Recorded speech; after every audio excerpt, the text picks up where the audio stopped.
Mari saudara kita berdoa.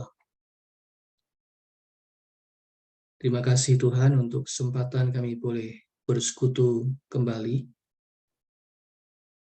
dalam forum Bible Study ini.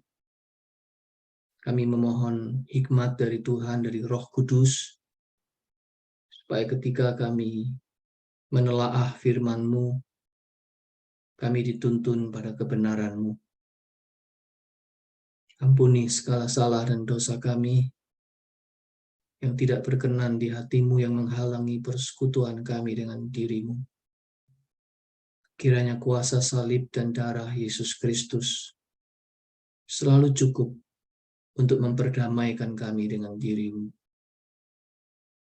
Doa kami untuk rekan-rekan yang tidak bisa bergabung, terutama yang sedang sakit, yang kurang sehat. Kami mengingat Tante Maya di Jakarta. Tuhan yang sempurnakan, Tuhan yang pulihkan kesehatan saudara-saudara kami ini pada waktunya.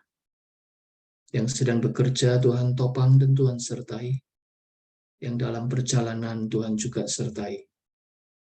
Yang sedang bekerja maupun yang sedang mempunyai tanggung jawabnya masing-masing, biarlah Tuhan memimpin dan menyertai mereka. Terima kasih Bapa di surga, kami memulai Bible Study ini di dalam nama Tuhan Yesus, Tuhan dan Juru Selamat kami. Amin. Ya, saya akan share screen dulu.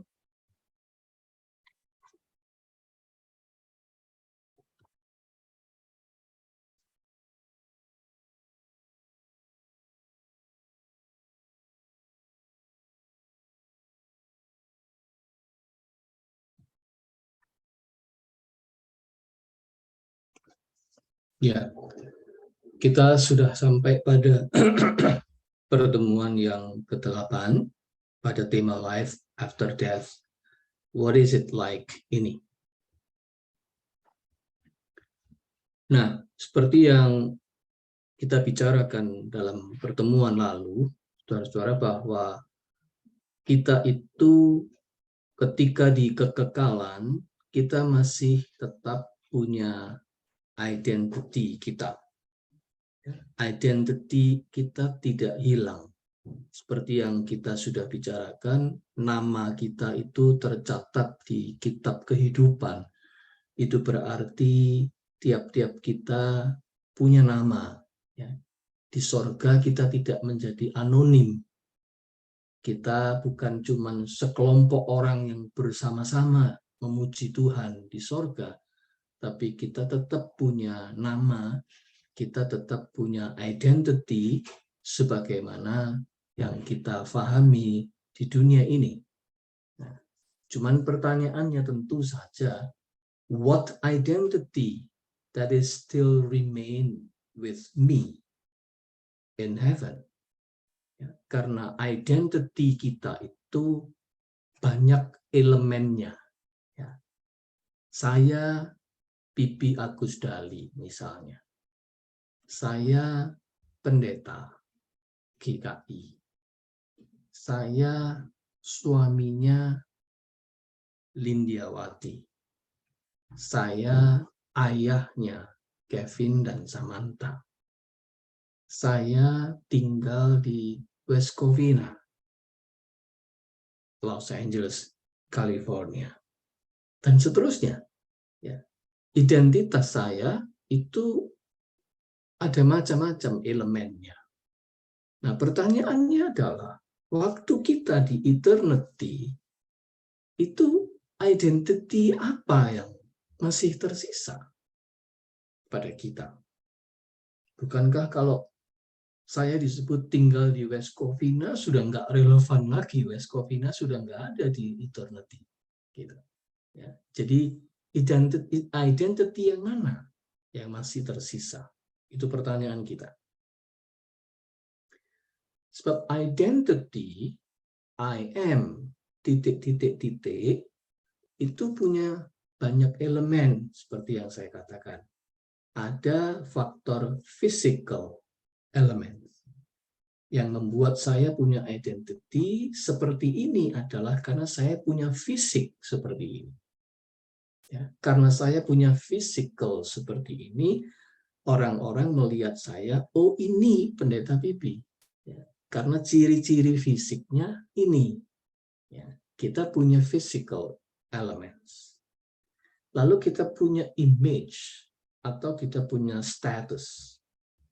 Kita punya image, status, sehingga orang-orang di sekeliling kita, masyarakat atau sosialita di sekitar kita, itu mengenal kita dengan image ini, dengan status ini, dengan posisi ini. Ya. Lalu kemudian identitas kita juga ditentukan oleh apa yang kita kerjakan. Pekerjaan kita apa? Apa yang kita lakukan sehari-hari? Apa perbuatan kita? Itu menentukan. Oh, orang itu orang baik karena perbuatannya. Ya. Oh, orang itu adalah dermawan karena perbuatannya. Oh, ia adalah si orang yang suka marah karena perbuatannya kelihatan. Jadi semuanya itu ditentukan oleh apa yang kita lakukan. Jadi apa yang kita kerjakan, di mana tempat kita, posisi kita berada, dan juga physical elements yang melekat pada kita, semua itu menjadi satu, membentuk identity kita.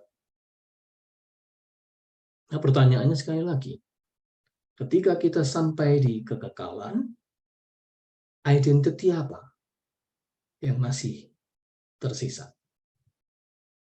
Ya.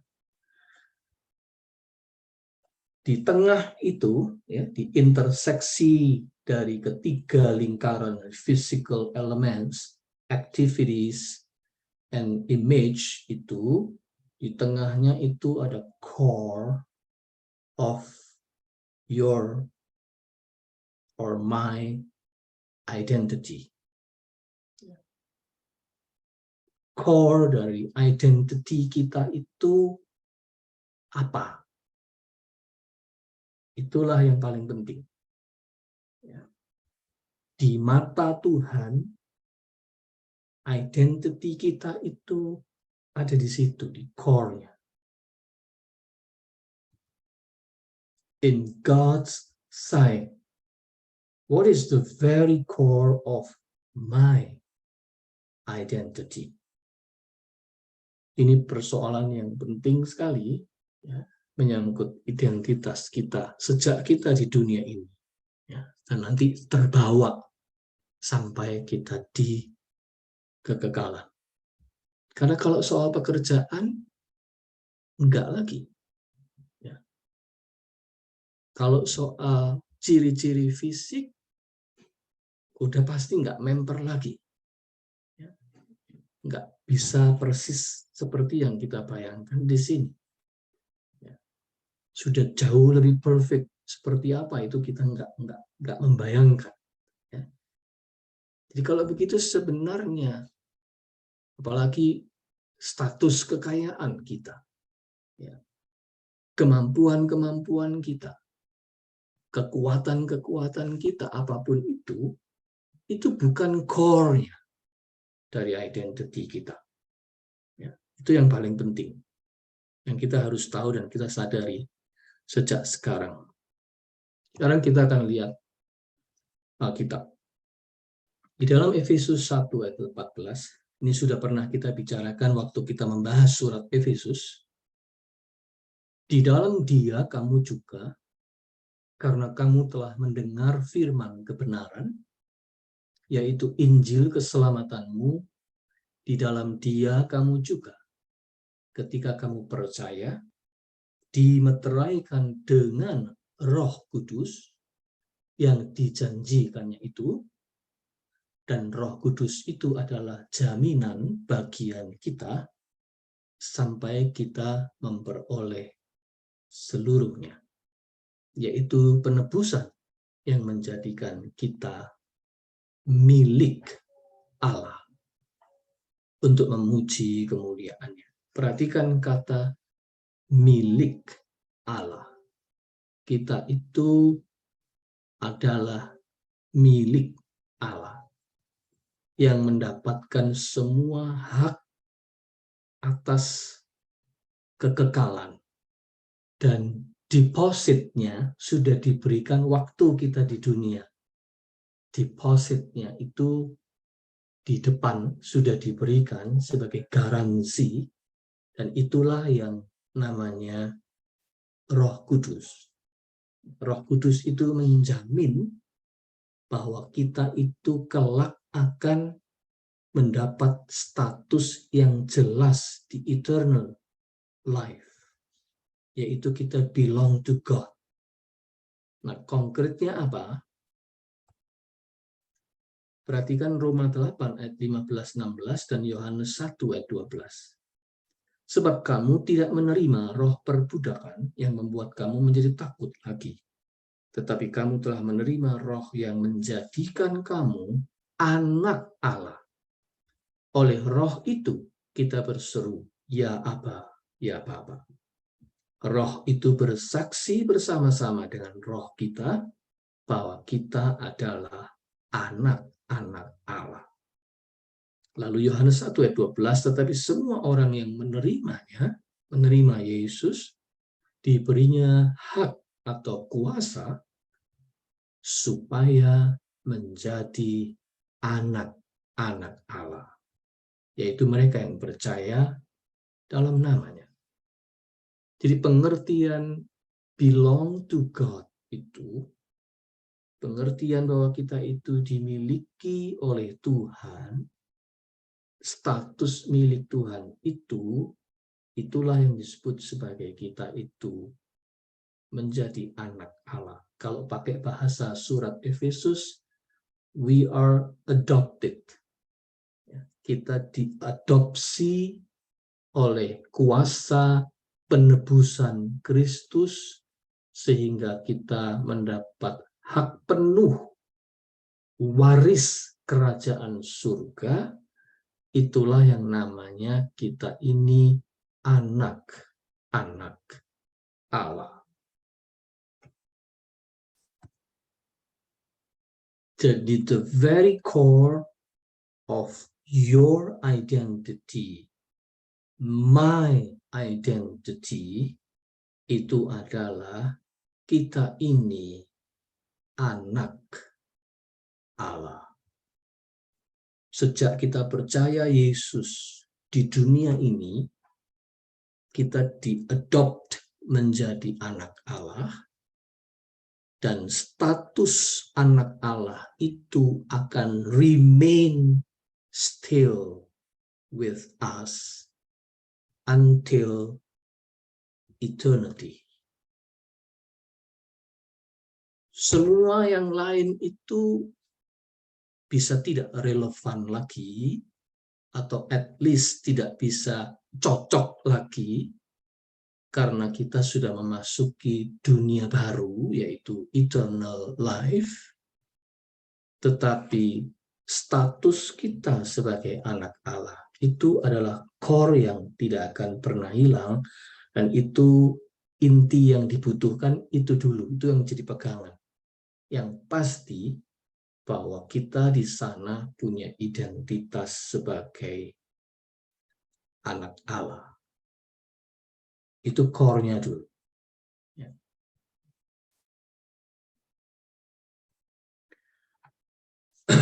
Sekarang saya mau masuk pada pertanyaan yang lebih spesifik. Ya. Soal identity mungkin juga akan mengusik pikiran kita. Ya. Will there be marriage in heaven? Karena sebagian dari diri kita yang menikah adalah orang-orang yang punya identitas, saya adalah istrinya A, saya adalah suaminya A, saya punya pasangan ini, gitu. Ya. Pertanyaannya memang, apakah status perkawinan itu masih berbicara di dalam kerajaan surga? Bagaimana kalau orang yang pernikahannya gagal? Ya, lalu dia menikah lagi. Yang mana di sana yang pasangannya? Itu bisa menjadi pertanyaan lebih complicated. Ya. Nanti itu akan dipertanyakan. Salah satunya dalam kasus yang dibicarakan oleh orang-orang Saduki. Jadi sebenarnya bagaimana status pernikahan kita? Atau orang yang meninggal pasangannya dan kemudian dia menikah lagi. Ya. Jadi sebenarnya dia punya dua pasangan. Bagaimana status pernikahannya? Itu sebuah pertanyaan yang wajar. Bagaimana status pernikahan kita di bumi? Masih ada atau masih berlakukah? Ya, itu pertanyaan yang kita kemukakan. Nah, menjawab pertanyaan ini, kalau kita berpikir tentang wedding vow, ya, itu diakhiri dengan till death do us part, sampai kematian memisahkan kita. Kalau kita memperhatikan rumusan wedding vow ini, literally sebenarnya pernikahan itu statusnya berakhir sampai pada kematian.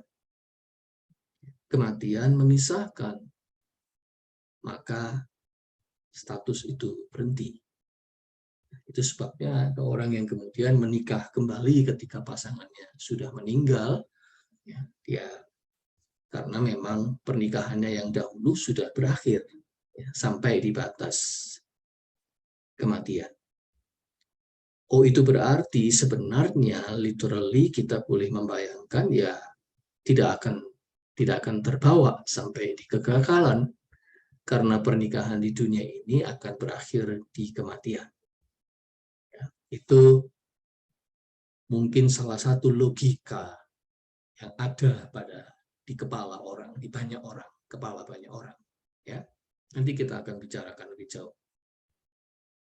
Jadi memang topik ini, saudara-saudara, cukup ambiguous gitu ya. Di banyak pendapat dari para teolog itu bermacam-macam ya. Dan kita akan melihat itu, dan nanti kemudian kita akan back to the Bible. Salah seorang teolog namanya Colin McDaniel, dia berkata begini, all special attachments, marriage, family, friendship, will be absorbed into one comprehensive and undifferentiated community of love. All special attachment itu akan terserap dalam satu masyarakat atau persekutuan cinta kasih yang jauh lebih komprehensif. Ya. Dan itu yang dihayati oleh Colin McDaniel. Sehingga dia sebetulnya ingin mengatakan bahwa marriage sudah nggak relevan lagi di sana.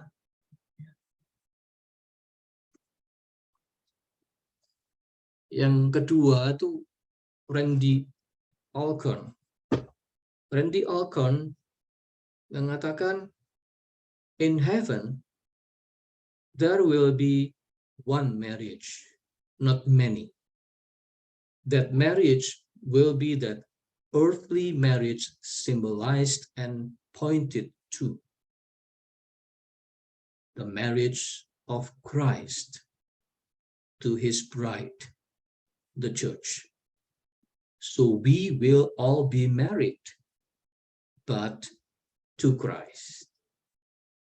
Jadi Randy Alcorn menghayati kurang lebih sama.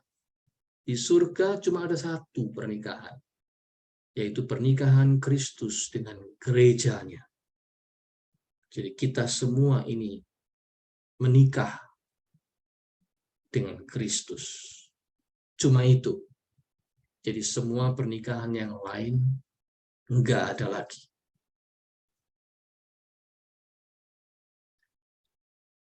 Pendeta Mark Hitchcock mengatakan Jesus clearly stated that marriage as we know it here on earth will not carry over to the hereafter. Dia bahkan mengatakan, Yesus yang mengatakan sendiri, bahwa pernikahan yang kita kenal di bumi ini nggak akan berlanjut sampai di kekekalan nanti. Nah, oke. Sekarang kita akan mempertanyakan apa yang dikatakan oleh Yesus. Ya, dan itu kita bisa lihat di dalam Injil Lukas pasal 20 ayat 27 sampai 40 dan juga di paralelnya di Matius 22 23 sampai 33 atau Markus 12 18 27. Kita akan membaca yang Lukas. Kita baca dulu Lukas 20 ayat 27 sampai 33. Maka datanglah kepada Yesus beberapa orang Saduki yang tidak mengakui adanya kebangkitan. Mereka bertanya kepadanya, Guru, Musa menuliskan perintah ini untuk kita. Jika seorang yang mempunyai saudara laki-laki mati sedang istrinya masih ada, tetapi ia tidak meninggalkan anak, saudaranya harus kawin dengan istrinya itu dan membangkitkan keturunan bagi saudaranya itu. Adalah 7 orang bersaudara. Yang pertama kawin dengan seorang perempuan lalu mati dengan tidak meninggalkan anak. Lalu perempuan itu dikawini oleh yang kedua dan oleh yang ketiga dan demikianlah berturut-turut oleh ke-7 saudara itu. Mereka semuanya mati dengan tidak meninggalkan anak. Akhirnya perempuan itu pun mati. Bagaimana sekarang dengan perempuan itu? Siapakah di antara orang-orang itu yang menjadi suaminya pada hari kebangkitan? Sebab ke-7-nya telah beristrikan dia. Ini sebuah pertanyaan jebakan dari orang-orang Saduki. Sedikit penjelasan tentang orang Saduki. Saudara, kitab suci orang Yahudi, seperti pernah saya jelaskan, itu ada 3 elemen utama. Yang pertama yang disebut kitab Taurat, itu 5 kitab pertama, Kejadian, Keluaran, Imamat, Bilangan, Ulangan, itu adalah Taurat. Itu kitab pertama, kitab yang paling tua, kitab-kitab yang paling tua. Yang kedua adalah golongan kitab Nebiim. Kitab ini kitab nabi-nabi. Kitab nabi-nabi, nabi-nabi besar, nabi-nabi kecil, kitab-kitab yang ada hubungannya dengan sejarah raja dan nabi, itu semua masuk di sini. Raja-raja, Samuel, Tawarikh, Yesaya, Yeremia, Yehezkiel, Hosea, Amos, Obadja, itu masuk kitab Nebiim. Lalu yang ketiga itu kitab Ketubim, itu kitab syair-syair, kitab sastra hikmat seperti Amsal, Mazmur, Kidung Agung, Pengkhotbah, itu masuk dalam kitab golongan Ketubim. Itu yang paling baru, ya. Jadi yang paling tua itu Taurat, lalu Nebiim, lalu Ketubim.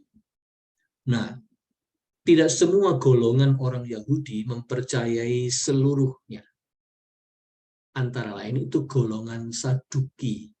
Kelompok golongan Saduki ini lebih pada masyarakat waktu itu lebih kepada orang-orang Yahudi bangsawan. Ya, aristokratnya orang Yahudi waktu itu, Mereka itu mempercayai hanya kitab Taurat. Mereka tidak mempercayai dan memegang Nebiim dan Ketubim yang muncul kemudian. Mereka itu konservatif dengan kitab Taurat saja. Dan menurut mereka, kitab Taurat itu tidak bicara tentang eternal life. Dalam arti tertentu memang benar. Kitab Taurat sangat terbatas. Ya. Kitab Taurat, terutama kitab-kitab Yahudi pada awal-awal, tua yang paling tua, memang tidak banyak membicarakan tentang hidup sesudah kematian. Ya, Musa saja mati, waktu mati kuburannya tidak ditemuin. Istilahnya seperti itu. Ya. Jadi Henokh disebutkan dia itu diangkat. Ya. Dia sudah tidak ada lagi. Tapi tidak dijelaskan lagi. Ya. Tidak disebutkan dia naik ke sorga dan sebagainya. Istilah itu enggak ada. Jadi memang kitab Taurat itu lebih banyak bicara tentang kehidupan orang Israel di dunia ini. Sementara tentang dunia eternal itu kitab Taurat istilahnya lebih banyak berdiam diri. Enggak membahasnya. Konsep tentang dunia orang mati itu baru muncul kemudian. Kitab Nebiim dan Ketubim pelan-pelan mulai, tetapi itu pun masih dalam batas Sheol, dunia orang mati. Titik itu yang dibayangkan di situ. Ya. Kitab Pengkhotbah ada mulai bicara tentang kekekalan. Ya. Tapi itu juga belum jelas sama sekali. Jadi memang harus diakui, kitab suci perjanjian lama, kitab suci orang Yahudi itu tidak banyak menguak rahasia tentang eternal life, terutama kitab Taurat. Nah, orang Saduki itu orang yang percaya hanya pada kitab Taurat, oleh sebab itu mereka tidak percaya kepada konsep kebangkitan orang mati. Itu tidak ada dalam pemikiran orang-orang Saduki.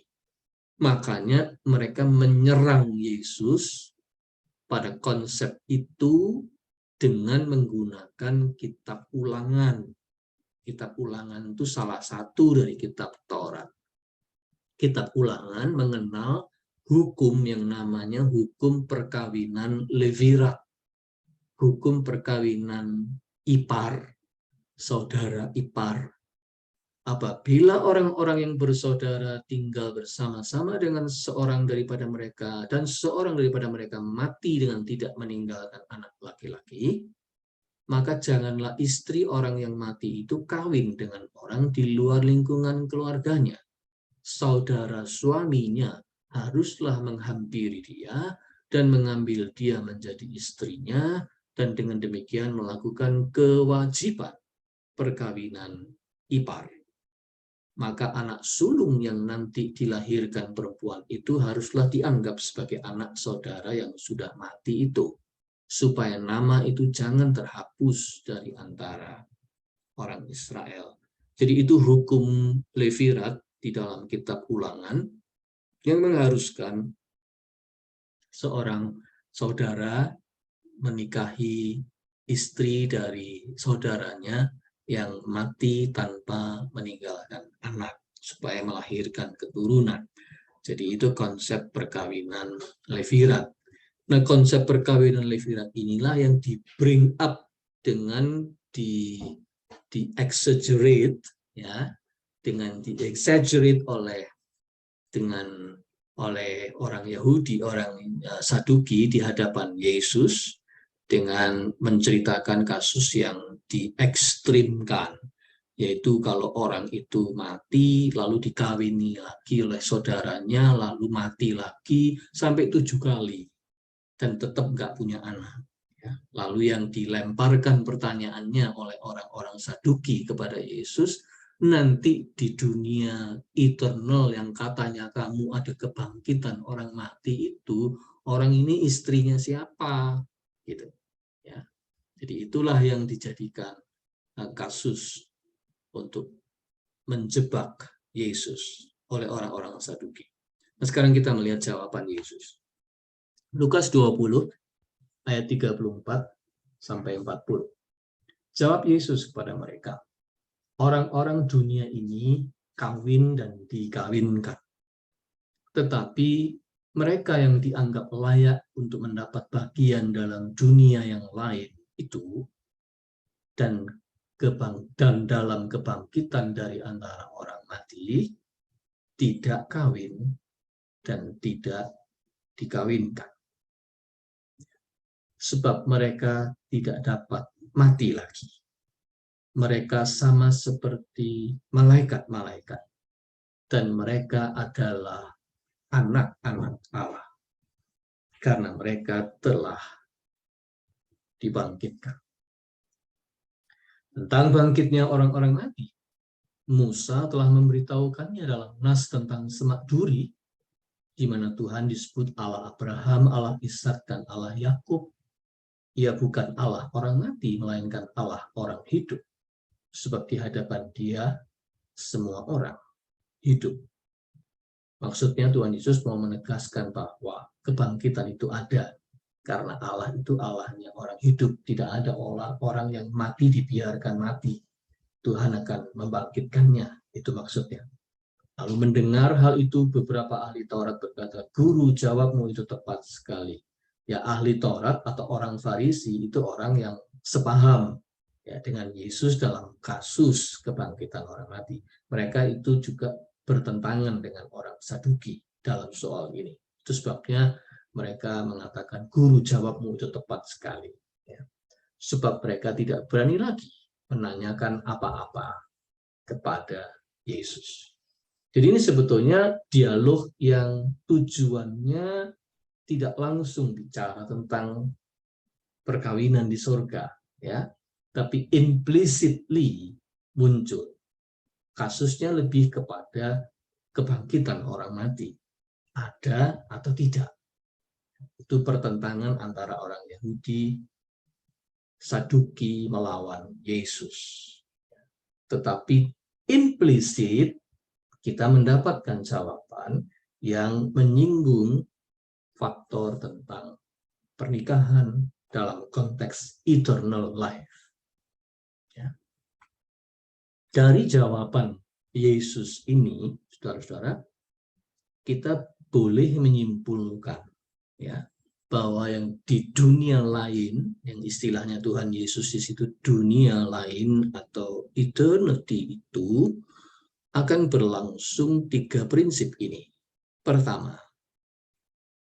identity kita adalah anak Allah. Di dalam ayat itu, Yesus menyebutkan yang layak mendapat bagian itu adalah anak Allah. Dan ini kita sudah singgung tadi.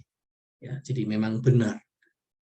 Core dari identity kita yang masih tetap bertahan di kekekalan itu adalah bahwa kita ini anak Allah atau salah satu dari anak Allah.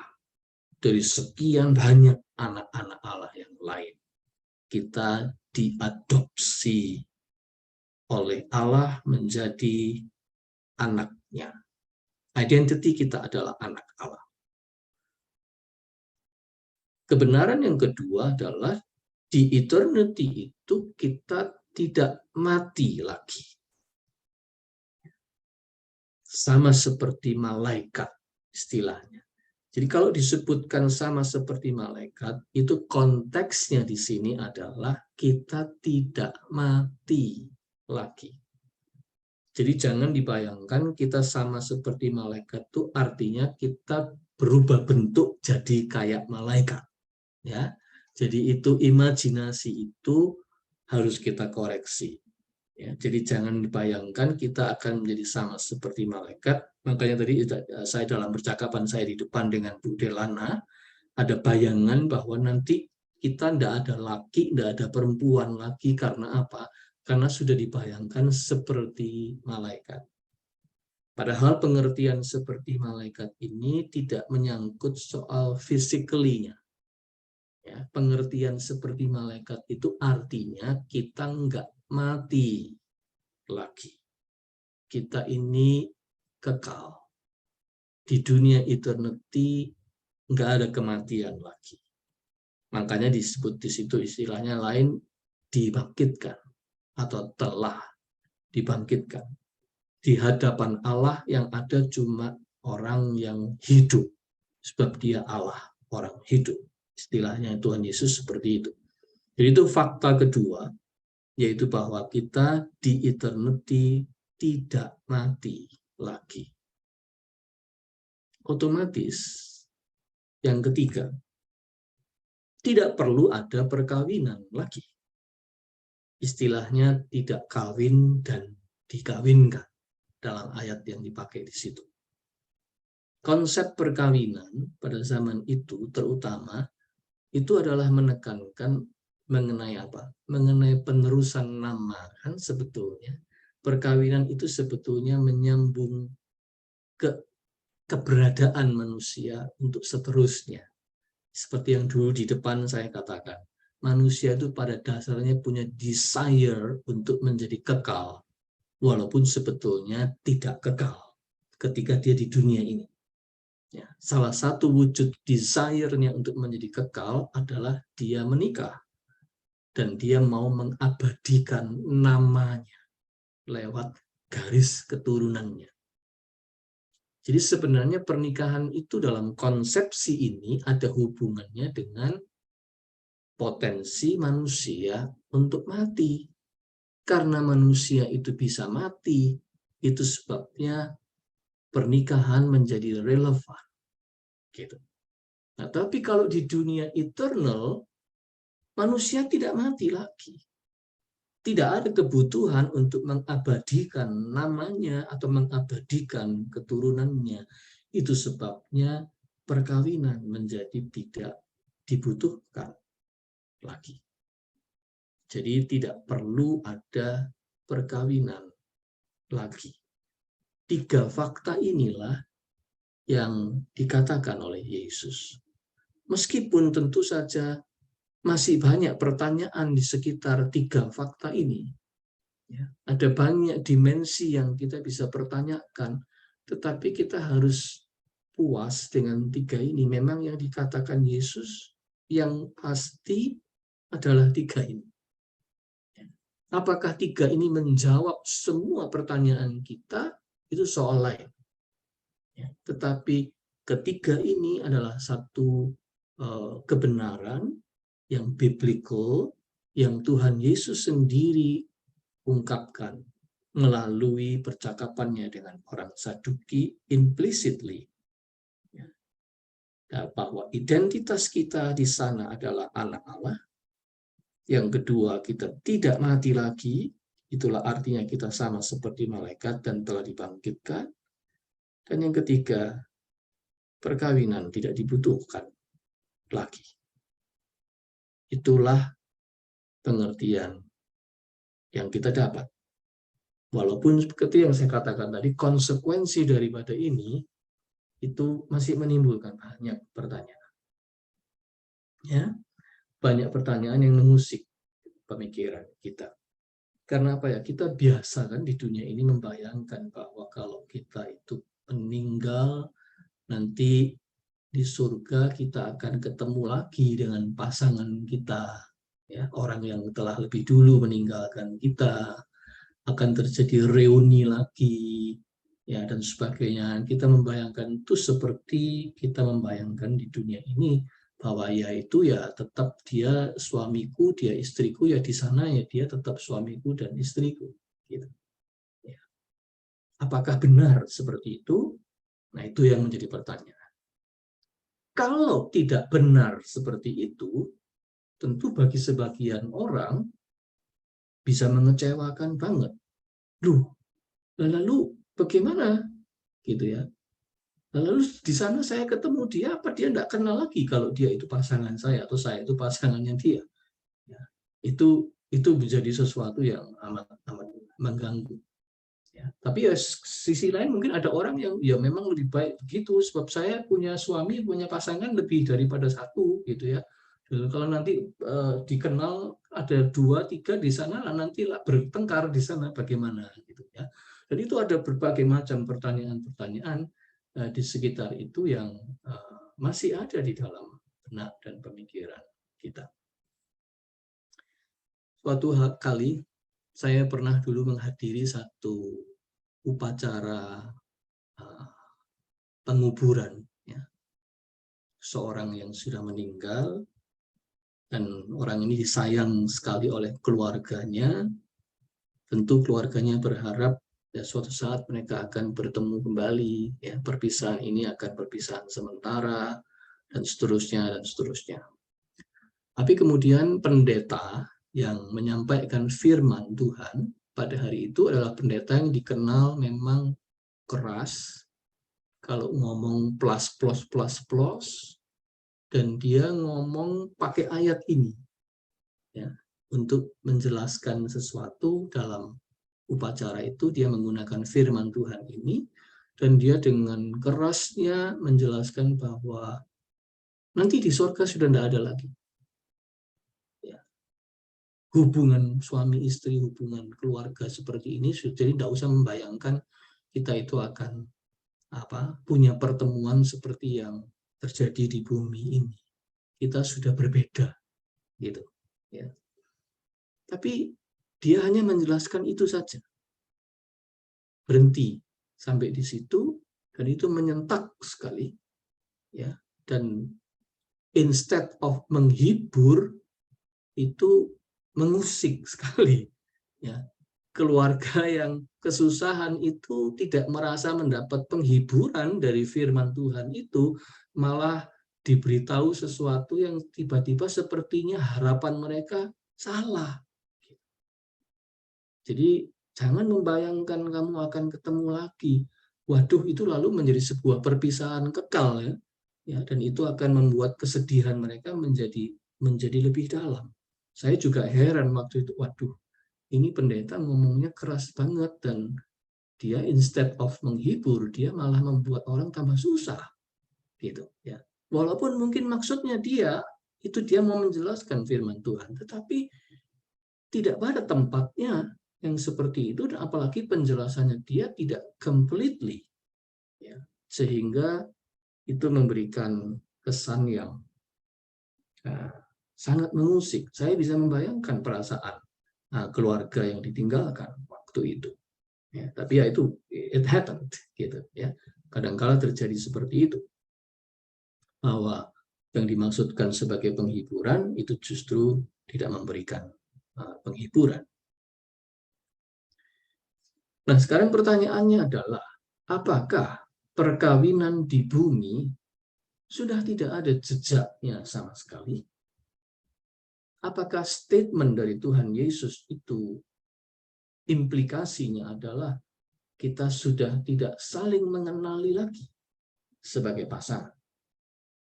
Apakah itu berarti semua hubungan perkawinan itu berhenti, selesai sampai di bumi, dan kemudian nanti di kekekalan kita sudah menjadi orang-orang yang berbeda? Jejak-jejak hubungan pernikahan sudah hilang. Itu pertanyaan yang penting. Di sini yang saya pahami banyak dipertanyakan orang, ya, dan itu juga yang tentu mengusik hati keluarga yang berduka pada waktu mereka mendengar firman Tuhan itu. Nah, saya ingin mengatakan begini, saudara. Saya setuju dengan pendapat bahwa di surga hubungan perkawinan kita di bumi tidak berlanjut sebagaimana pengertian kita sekarang ini. Enggak. Ya. Saya setuju bahwa di dunia eternal hubungan perkawinan kita di bumi tidak berlanjut sebagaimana pengertian kita sekarang, dan status kita sudah tidak lagi menjadi status itu ya, status perkawinan itu maksudnya sudah tidak lagi menjadi bagian dari identitas kita. Karena semua vocabulary tentang pernikahan di bumi itu nggak terpakai di sana. Itu harus kita akui. Ya, satu sisi saya setuju dengan pendapat ini. Tetapi, ada tetapinya. Ya, tetapi itu bukan berarti kita sudah tidak saling mengenali sebagai pasangan lagi. Dan juga bukan berarti hubungan perkawinan yang ada di bumi itu tiba-tiba putus atau deleted, ya, atau hilang tanpa jejak, atau apapun istilahnya. Bukan berarti seperti itu juga. Seolah-olah lalu kemudian hubungan perkawinan yang ada di dunia ini, hubungan cinta kasih yang ada di dalam dunia ini, yang kita pertahankan sampai pada anniversary yang kesekian, itu tahu-tahu putus dan hilang atau di-delete begitu saja di kekekalan, atau apapun istilahnya.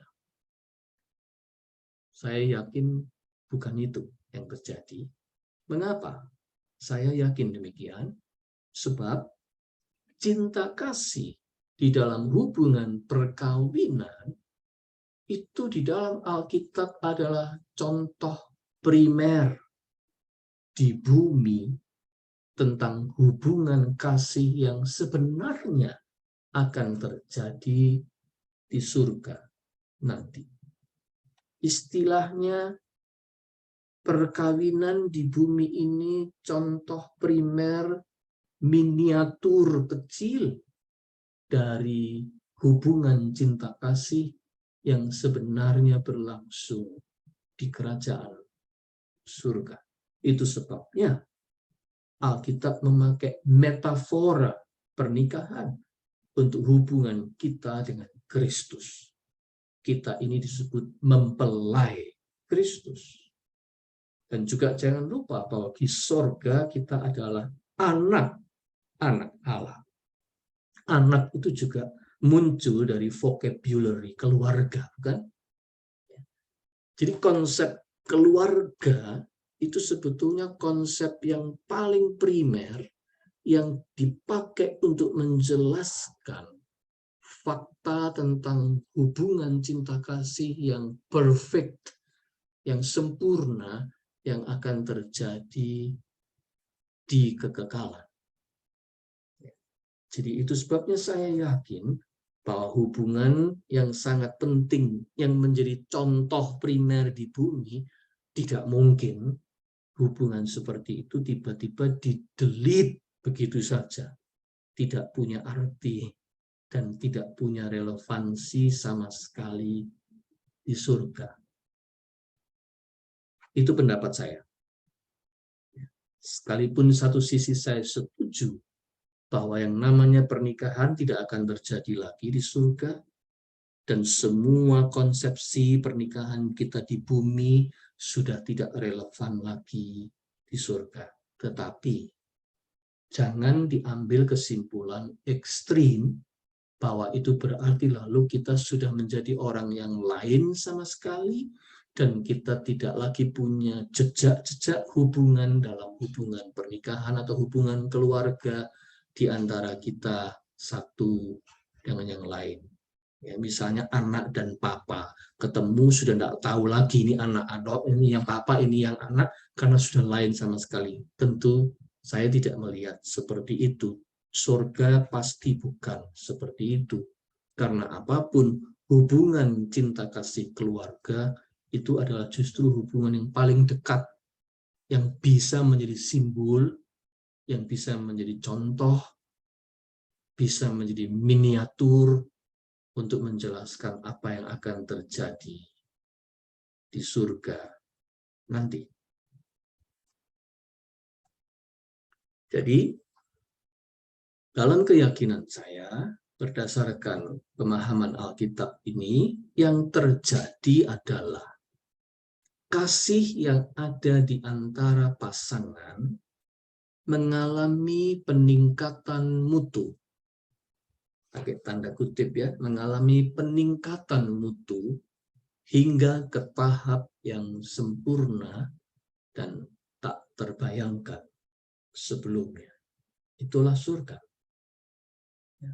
Mark Hitchcock mengatakan, couples who shared the closest intimacy on earth will continue to know, treasure, and appreciate each other in the life of the Lord forever.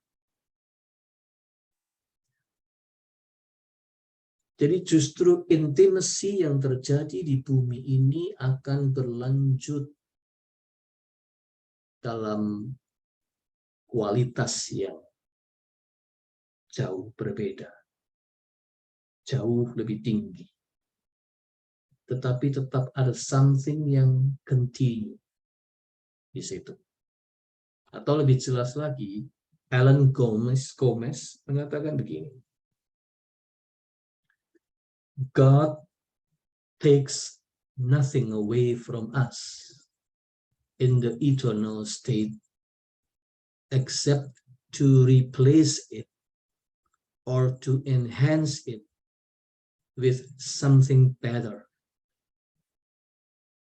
In this instance, it is not that we will love our earthly spouse any less in the eternal state than we do now, but that we will love everyone in the eternal state to a degree unfathomable and unattainable at present. Di Alan Gomez, saudara-saudara, menjelaskan bahwa Tuhan tidak mungkin mengambil dari kita ya, sesuatu atau menghilangkan sesuatu yang berharga di bumi ini, tiba-tiba di surga dibuat didelik begitu saja, seperti hubungan cinta kasih perkawinan itu. Ya. Tetapi yang terjadi dia adalah entah dia menggantinya atau dia memperluasnya dengan sesuatu yang lebih baik. Jadi yang ada pada kita di bumi ini tidak dihapus, tetapi entah diganti, entah diperluas, diperlebar, dibuat, ditingkatkan lebih kualitasnya menjadi jauh lebih baik. Itu sebabnya Alan Gomez mengatakan bahwa kita tidak mungkin lalu kemudian kita ini menjadi lebih tidak cinta lagi kepada pasangan kita sebagaimana yang kita lakukan di dunia ini ketika kita di surga, karena kita sudah nggak saling kenal lagi seperti di bumi. Itu nggak mungkin, gitu. Ya. Tetapi justru itu diperluas, bahkan bukan hanya di antara pasangan suami istri, orang tua, anak, mertua, menantu dan sebagainya, tapi everyone in the eternal state. Sampai kepada satu derajat yang di bumi ini kita nggak bisa mengukurnya dan kita nggak bisa mencapainya. Tetapi nanti di surga itu kita bisa sampai pada level cinta kasih yang seperti itu. Ya. Nah, ya saya berhenti sampai di sini, saudara. Jadi sekali lagi yang kita bisa dapat dari Alkitab adalah prinsip-prinsipnya. Seperti yang saya selalu katakan, kita tidak mungkin mendapatkan detailnya, ya, informasi yang detail atau informasi dengan resolusi tinggi seperti yang dikatakan yang lalu oleh Scott McKnight, tetapi kita hanya mendapatkan pedoman prinsip-prinsip utamanya. Selebihnya daripada itu, kita harus mengembangkan sendiri dengan imajinasi, tetapi tetap dengan imajinasi yang punya dasar, ya, yang punya korelasi dengan pesan Alkitab sendiri. Ya. Itu sebabnya saya tadi mengatakan, saya sepakat bahwa hubungan pernikahan yang ada di dunia ini memang nggak akan terbawa sampai ke surga dalam pengertian dilanjut-lanjutkan lagi dalam konsep seperti di bumi. Enggak. Kan konsepsi pernikahan sudah nggak ada lagi di surga seperti yang kita pahami di bumi. Tapi itu tidak berarti hubungan cinta kasih yang terbangun di dalam keluarga-keluarga di bumi ini lalu kemudian diputus begitu saja atau dihilangkan. Itu sesuatu yang tidak mungkin. Ya. Karena bagi Tuhan, semua yang berharga yang ada di bumi ini, di surga itu ditingkatkan. Entah itu di-replace dengan sesuatu yang lebih baru dan lebih bagus, atau dia ditingkatkan kualitasnya, di-enhance begitu rupa, sampai pada tingkat yang sempurna, termasuk hubungan-hubungan dalam keluarga. Itu pengertian yang bisa kayak saya sampaikan dalam kesempatan ini. Tentu saja ini di sana-sini akan menimbulkan efek samping, bisa pertanyaan-pertanyaan lebih detail lagi yang muncul, dan itu wajar dalam pemikiran kita. Sejauh kita bisa berimajinasi yang tidak melenceng dari Alkitab, ya kita bisa mencoba mengandaikan seperti apa kira-kira. What is it like? Ya, gitu. Oke, saya berhenti sampai di sini, saudara-saudara.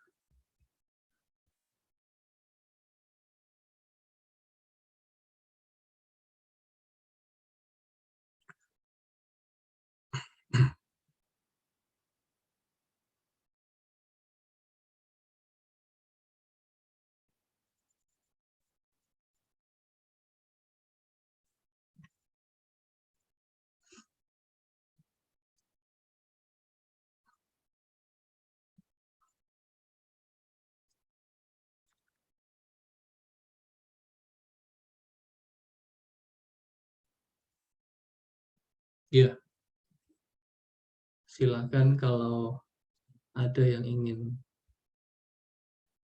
bertanya atau ingin men-sharekan pendapatnya lebih jauh tentang topik ini. Silakan.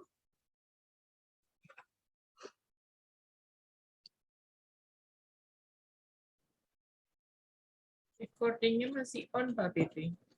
Ya, halo. Recordingnya masih on. Oh, oke.